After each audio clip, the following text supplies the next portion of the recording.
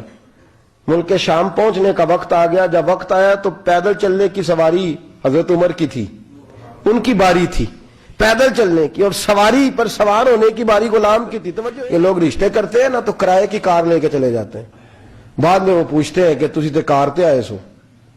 ہم اپنے آپ کو بنانے کے لیے جھوٹی انعام بھی خریدنی پڑے تو خریدنے سے ہم پرہیز, ہم جو بتاتے ہیں وہ ہم ہوتے نہیں, اور جو ہم ہوتے ہیں وہ ہم بتاتے. حضرت سیدنا عمر فاروق رضی اللہ تعالیٰ عنہ سواری پہ غلام ہے, خود پیدل ہے, اور حال کیا ہے, بارش ہوئی تھی تو کچھ پانی کھڑا تھا چھوٹے چھوٹے جوہڑوں میں, چھوٹے چھوٹے تالاب بنے ہوئے تھے, پانی کھڑا تھا.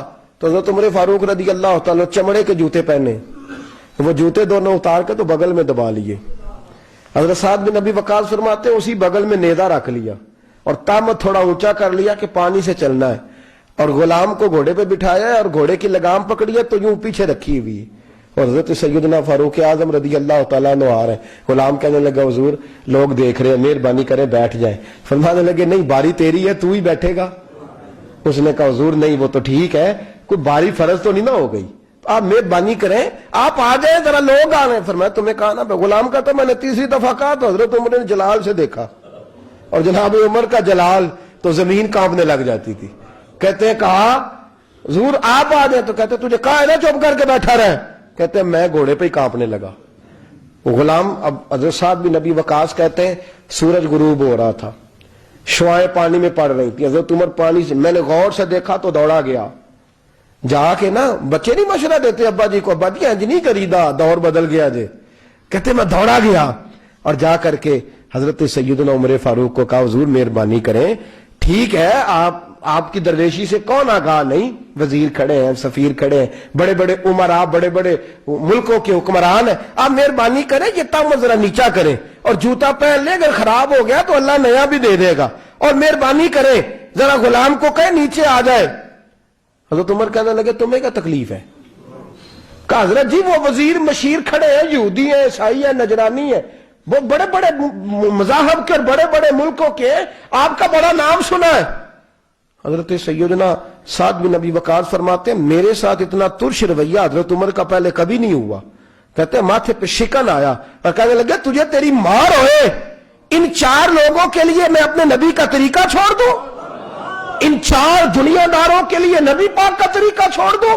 فرمانے لگے سر سے پگڑی اتاری حضرت عمر نے جلال میں, فرمانے لگے میرے سر پہ جو بال ہے نا یہ مجھے کسی دنیا دار نے نہیں دیے, یہ ساری عزتیں مجھے آمنہ کے لال نے عطا فرمائی ہے, اور میں ان محبوب کا طریقہ ان 4 لوگوں کی خاطر چھوڑ دوں. فرمایا قرآن کہتا ہے ان اللہ یأمر بالعدل والاحسان, جب میں نے خود عدل کا تقاضا یہ رکھا ہے کہ کبھی وہ بیٹھے گا کبھی میں بیٹھوں گا, باری یوز کیا تو میں کیسے بیٹھ جاؤں. حضرت سعد بن ابی وقاص فرماتے ہیں اسی درویشی میں سلام اس پر کہ جس نے بادشاہی میں فقیری کی. کہتے ہیں اسی درویشی میں حضرت عمر پہنچے تو جو پہلے ڈرا کرتے تھے جب حضرت عمر آئے تو انہیں کامتے بھی دیکھا, روب اور بڑھ گیا, ان کے دلوں کے اندر حضرت عمر کا دبدبا اور بڑھ گیا, اور میرے کانوں میں کہنے لگے سعد پہلے سنا تھا لیکن دنیا سچی کہتی ہے جو حال محمد اور محمد کے غلاموں کا ہے صلی اللہ علیہ, وہ دنیا میں دوسرا کوئی حاصل کر سکتا. آج ہمارے پروٹوکول, ہمارے دبدبے, ہماری انا پرستیاں, ہمارے دعوے, ہمارے طریقے, میرے عزیزوں لوگ ہمیں آ کے مثال دیتے ہیں, کہتے ہیں یورپ کی فلاں گلی میں یہ ہوتا ہے. میں نے کہا وہ گرد راہ کو نہیں پہنچ سکتے, یہ ساری چیزوں تو میرے مصطفیٰ کے غلاموں سے حاصل کیا لوگ, ہم نے چھوڑ دی, غیروں نے اپنا لی. خدارا اپنی زندگی میں تبدیلی لائیں. درویشی, سادگی, بے تکلفی, یہ زندگی حسین ہوتی ہے, یہ زندگی سکون والی ہوتی ہے, یہ زندگی اچھی ہوتی ہے, یہ فرحت اور تازگی والی ہوتی ہے. اپنے آپ کو ان تکلیفوں اور آلائشوں میں مبتلا نہ کریں.